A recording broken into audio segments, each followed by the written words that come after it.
and listening to you and Bones, it's like you're an information magnet. You know, it all goes in one and it comes out in a very concentrated stream. There's a lot that I process on every shot, and there's a lot of detail. Do you want me to touch on it, or is it boring? Hey, tell me about it. Well, in my practice, I build a reference. So I hit the same shot over and over, building a 9-iron that goes 145 yards, let's say. Now that will vary based on temperature and altitude, and which will change with time of day and whatnot, as well as wind and those effects. But one of the things people will say is I hit my wedge, 120. Well, you might hit a 120 under certain conditions, but in the morning, ball's not going to go 120. Maybe in the afternoon when it's warmer and the ball heats up, but it's going to go 5 to 10 yards short in the morning. People don't factor that in. If you get a little bit of water in between the club face and the ball, people don't know it actually increases spin, causes it to go shorter.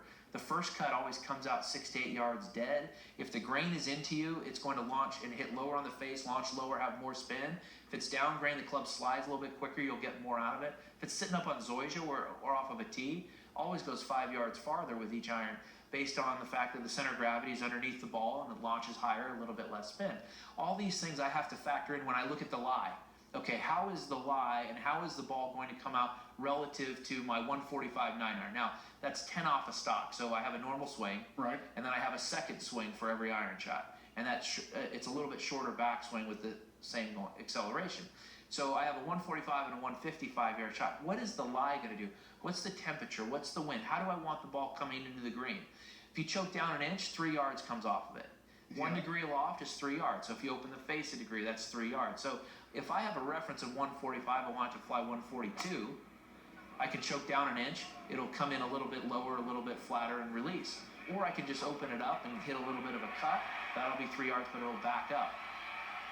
All these variables, like I'll process like that when I look at the lie and assess the situation, see what kind of grass it is, and those are the nuances that allow me to be so precise with my wedges, my short irons, and my distance control. Right. And that's why iron play has been such a strength for my game, is that I'm able to be precise to within a yard or two.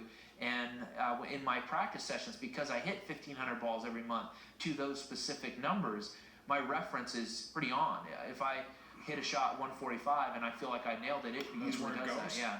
So am I alone in not knowing that you thought like that, or do you share this information with some of the young players out there? Do they know that you think like that? That is an awesome shot. If they ask me, I'll tell them, look, I think in golf, to be successful, you have to be either really smart or really dumb. I've known both. Okay, if you're dumb and you don't think about much and you just go out and play, nothing bothers you, nothing gets in your way. You just go play and you don't feel pressure, you just have a great time and play best. And if you're really smart and analytical, you're able to digest all of these variables, process it, and use it as an advantage to be precise. Somewhere in between, you always get in your own way. Yeah. Bummer.